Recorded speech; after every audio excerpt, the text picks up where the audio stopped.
जब हम रिबन से नीचे देखते हैं तो हमारे पास एक ऑप्शन आती है रूलर की, जो कि हमें इस बात के ऑप्शन देता है। जिस तरह हम अपनी कॉपीज पे, रजिस्टर्स पे मार्जिन लाइंस ड्रॉ करते हैं, तो रूलर भी यही डिफाइन करता है कि हमें मार्जिन कितना रखना है। जिस तरह मैं इसको यहाँ पे ड्रैग कर रही हूँ तो इसका मार्जिन कम हो रहा है।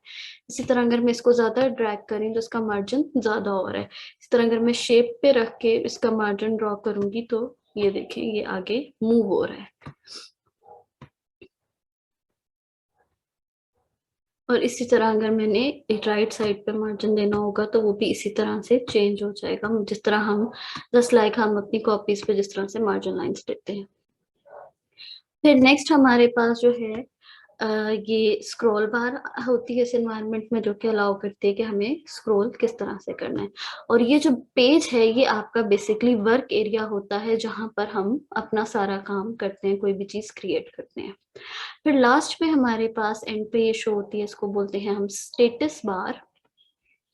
जो स्टेटस बार है ये बताती है कि आपके जो डॉक्यूमेंट में है वो पेजेस कितने क्रिएट हो गए, उसमें वर्ड्स कितने हैं, लैंग्वेज कौन सी यूज हो रही है। इसकी लेफ्ट साइड पे हमें ये सारी चीजें बताई जाती हैं। जिस तरह अभी हमारे डॉक्यूमेंट में जो है वो एक ही पेज है और इसके वर्ड्स है 7। जिस तरह 4, 5, 6 and number 1 it's also consider as word. So हमारे पास टोटल वर्ड्स हो गए हैं 7। फिर हम जब देखते हैं हमारी टाइटल बार के स्टार्ट में भी हमें एक छोटी से 3 आइकन नजर आ रहे हैं।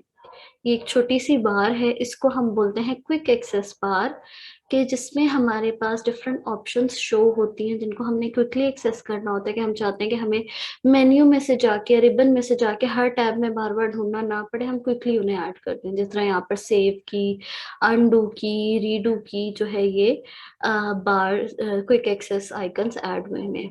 इसके साथ जो है हमारे पास ये ड्रॉप डाउन एरो पे जब हम क्लिक करते हैं तो एक ऑप्शन नजर आ जाता, एक ड्रॉप डाउन मेन्यू खुल जाता है, जिसमें हम कोई भी ऑप्शन ऐड करके तो क्विक एक्सेस बार में उसका आइकन ऐड कर सकते हैं। जिस तरह के यहाँ पे सेव, रीडू और अंडू ऑलरेडी हुए हैं। अगर मैं इसमें जो है वो ओपन का चेक करूं, ओपन के ऑप्शन को चेक करूं, तो मेरे पास यहाँ पे ओपन का आइकॉन जो है वो खुल गया है, क्विक एक्सेस बार में विजिबल हो गया है।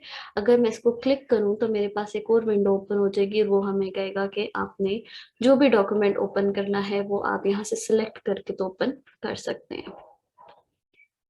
और इसी तरह अगर मैंने इसको रिमूव करना हो तो मैं इसके साथ एरो पे क्लिक करूंगी, मेरे पास ड्रॉप डाउन मेन्यू ओपन होगा और मैं ओपन वाली ऑप्शन को अनचेक करूंगी तो यहाँ से इसका आइकन भी क्विक एक्सेस बार में से रिमूव हो गया है।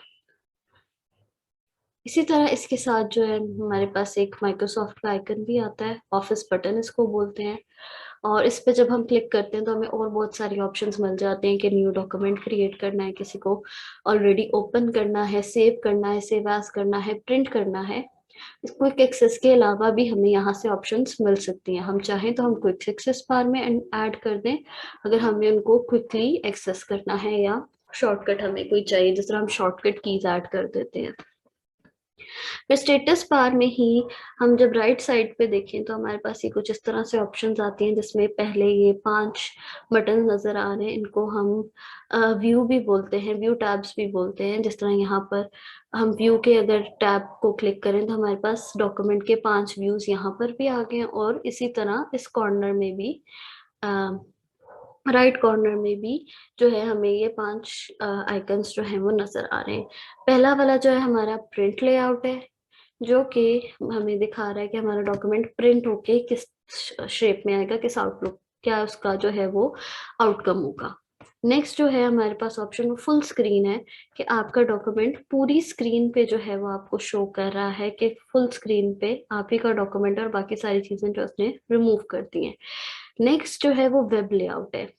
जो वर्ड डॉक्यूमेंट है ये वेब के लिए भी जो है वो यूज हो सकता है, वेब डॉक्यूमेंट्स क्रिएट करने के लिए भी। तो अगर हम इस पे वेब लेआउट पे क्लिक करेंगे तो हमें दिखाएगा कि वेबसाइट पे किसी पे हमारा डॉक्यूमेंट किस तरह से शो होगा।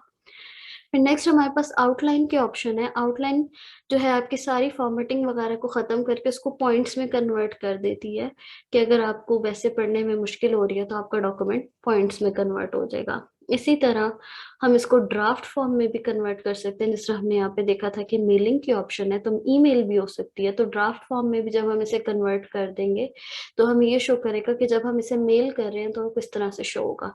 और इसी तरह हम यहाँ पर क्लिक करेंगे तो हमारा जो व्यू है प्रिंट लेआउट वाला वो आ जाएगा।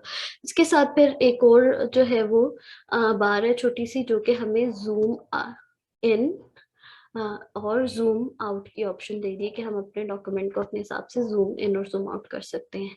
जिस तरह स्क्रॉल बार जो है आपके डॉक्यूमेंट को अप और डाउन स्क्रॉल करने के लिए यूज होती है, इसके नीचे जो ये दो बटन हैं ये पेज वाइज आपके जो डॉक्यूमेंट को है वो अप एंड डाउन करने के लिए यूज होते हैं। अब क्योंकि हमारे डॉक्यूमेंट में एक ही पेज है तो यहाँ पर ये नहीं वर्क कर रहा। अगर हम ऑलरेडी क्रिएटेड डॉक्यूमेंट में देखें तो यहाँ पे पेज नंबर 1 है, मैं इस डाउन एरो पे क्लिक करूंगी डायरेक्टली पेज 2 पे चला गया, देन डायरेक्टली 3 पे। और इसी तरह अगर मैं इसे अप करती रहूंगी तो ये ऊपर यहाँ पर आ गया है।